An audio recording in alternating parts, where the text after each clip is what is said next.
Você já parou para perceber como o afastamento de Deus nem sempre acontece de forma visível? Na maioria das vezes, ele começa de maneira silenciosa, quase que imperceptível, dentro do coração. A pessoa continua vivendo a rotina, continua se considerando alguém de fé, continua fazendo coisas que parecem espirituais, mas a comunhão perde a profundidade. A presença de Deus deixa de ser o centro e a consciência espiritual fica menos sensível. Esse tipo de distanciamento raramente nasce de um único evento. Ele vai sendo construído aos poucos através de escolhas, prioridades e pequenas concessões. É por isso que enxergar os sinais cedo é tão importante, porque quando alguém percebe tarde demais, já está frio, confuso e sem força para voltar. Provérbios 4:23 vai dizer que, sobretudo o que se deve guardar, guarda o teu coração. Esse versículo não é poético, ele é prático, pois o coração é o lugar onde a direção muda primeiro. E existe outro aviso que deixa isso ainda mais claro. Em Apocalipse capítulo 2, versículo 4, Deus diz: Tenho porém contra ti que abandonaste o teu primeiro amor. A igreja ainda tinha obras, ainda tinha aparência e ainda tinha estrutura. O problema era o centro. O amor já tinha se esfriado. Então, o primeiro ponto desse vídeo é simples. É possível manter uma aparência de fé e ao mesmo tempo estar longe de Deus por dentro? Um dos sinais mais comuns de distanciamento é quando o coração perde fome. A palavra se torna pesada, a oração fica apressada, a adoração vira costume. E você até tenta, mas tudo parece seco. Aos poucos, aquilo que antes alimentava se torna algo que você faz por obrigação. Isso não significa que todo dia será emocionante. Vida com Deus não é baseada em sensação constante.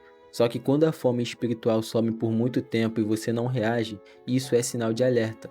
Jesus disse em Mateus 4, versículo 4: Nem só de pão viverá o homem, mas de toda a palavra que procede da boca de Deus. Quando a palavra deixa de ser alimento, alguma coisa dentro já está desajustada. E Salmos 119, versículo 105 diz: Lâmpada para os meus pés é a tua palavra, e luz para o meu caminho. Sem luz, a pessoa continua andando, mas começa a tropeçar sem perceber. O distanciamento não aparece só como tristeza, ele aparece como perda de direção. Outro sinal forte é quando o pecado começa a ficar comum. Coisas que antes geravam arrependimento passam a ser justificadas. Aquilo que antes você evitava agora parece tolerável. Você não chama mais de pecado, chama de fraqueza, fase, necessidade, ou todo mundo faz. Esse processo é perigoso porque endurece a consciência. Isaías capítulo 59, versículo 2 vai dizer: As vossas iniquidades fazem separação entre vós e o vosso Deus.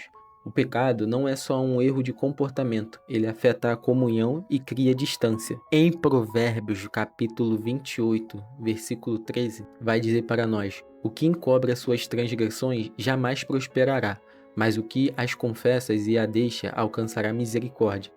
O problema não é cair em luta, o problema é fazer acordo com aquilo que te afasta de Deus. Quando o coração começa a negociar princípios, Deus deixa de ser Senhor e vira apenas uma ideia, e a vida espiritual perde a sua firmeza. Um afastamento real também aparece quando o tempo inteiro é tomado por ruído.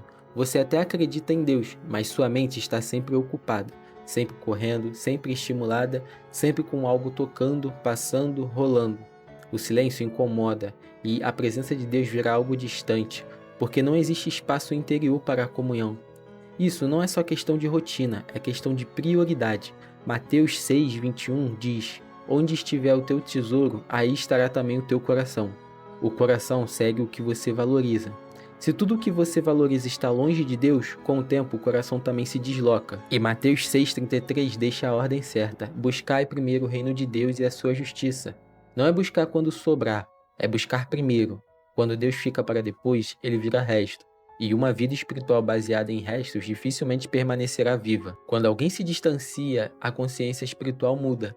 O que antes gerava temor, agora parece pequeno.